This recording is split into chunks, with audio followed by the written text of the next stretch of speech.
What happens to your computer when you throw it away? And what happens to your old television set and the rest of your electronic waste? Well, there's a good chance it'll be packed up and shipped off to either Africa or Asia to be recycled.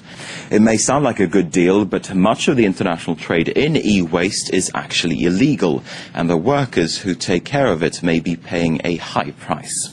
In our report today, we're taking you to India for a closer look. There is an international treaty that bans the transportation of toxic waste across borders. It's called the Basel Convention. Still, it's estimated that India recycles around 420,000 tons of e-waste each year, and there are fears it's turning India into a global rubbish heap. In a neglected and poverty-stricken part of Delhi, men, women and young children are hard at work breaking down hazardous electronic waste. They use basic techniques to pick apart monitors, printers and cables to extract spare parts and raw material like iron, copper wiring and plastic. Moinuddin is a local scrap dealer. His workshop is stacked with discarded computer accessories. He shows us how a humble keyboard is used for making silver jewelry.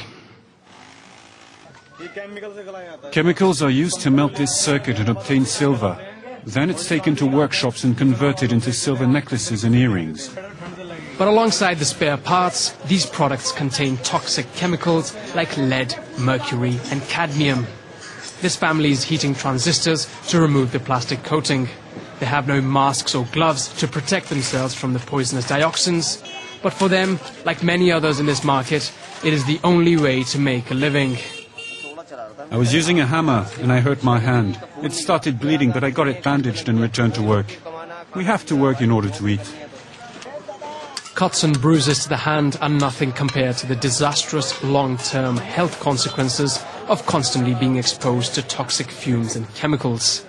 This local doctor says respiratory diseases are common in the neighborhood, but the people who come to his clinic are not aware of how dangerous their work is.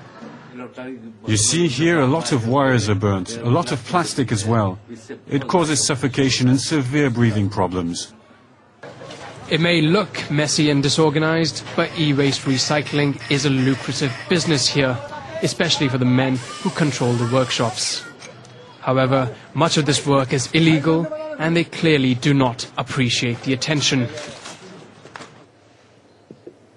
Local NGOs blame the West for not dealing with its own e-waste. They explain to us why countries like India have become a global dumping ground. This is where labor is cheap, you have weak environmental laws, you have weak enforcement mechanisms. 50% of poor people don't have access to it. Now these are the people who are handling this waste, and they're handling with bare hands. And they have no protection. Obviously, what are you trying to make money on? Despite international laws and treaties like the Basel Convention, the global trade in electronic waste continues, putting the health and lives of thousands of workers, like these in Delhi, at severe risk. Okay, let's look further into these issues now. In a moment, we'll speak to one of the journalists behind the report you just watched. First, though, let's bring in our guest today, Pradip Chowdhury. He's an economics professor, and he's on the line now from New Delhi. Thanks very much, Professor Chowdhury, for speaking to us. First of all, what does e-waste mean for the economy in India? I mean, is it a significant source of income? It is a significant source of income only for a small section. For those who are controlling it, they make huge amounts of money, but their numbers is not huge. But the number of people who are working for them, that is much larger, and they get only small incomes. And it's their incomes, because they're otherwise even lower, they're very poor and unemployed. They're forced into this, and that is how it is.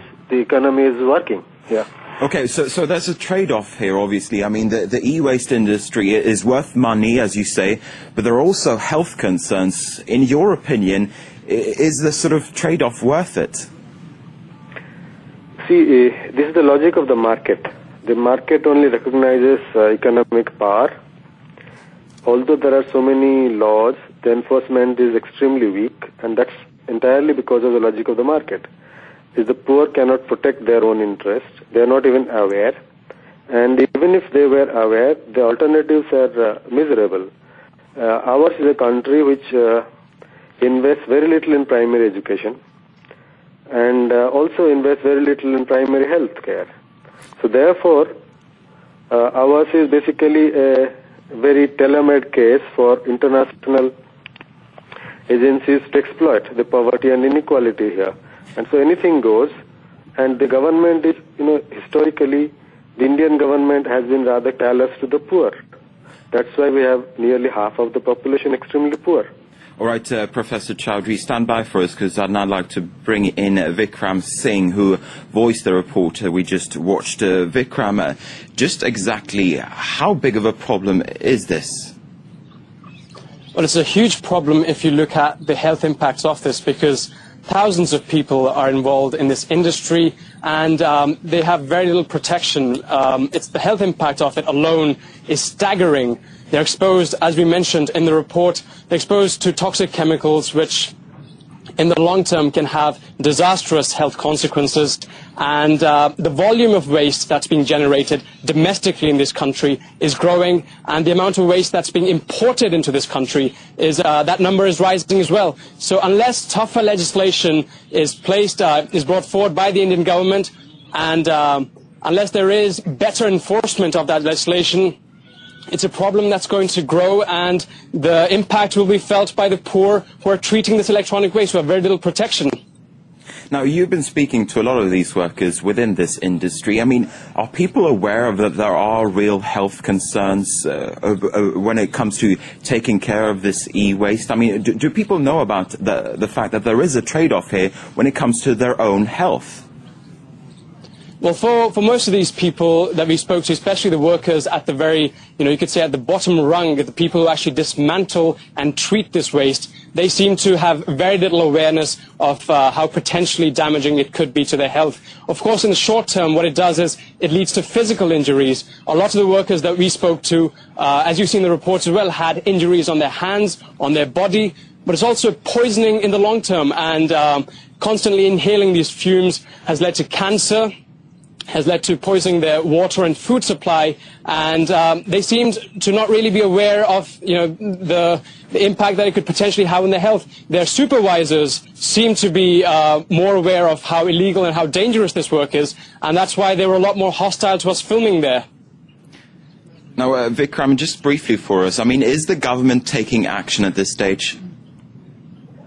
There has been pressure by environmental NGOs like Toxics Link, by Greenpeace, and even by the IT industry here. So the government is in the process of drafting legislation which will make it more difficult to bring old electronics into this country, which will place more responsibility on firms that produce these electronics to deal with them. But at the moment, the government's only taken cognizance of these facts. There has been no legislation that's been officially framed. And of course, the big challenge in this country is, once that legislation is framed, to enforce it. All right, Vikram Singh reporting that from New Delhi. Thanks very much. Thanks also to Pradipta Chowdhury, the economics professor who spoke to us earlier. And with that, we're going to wrap up Focus for now. Do stay with us here at France 24.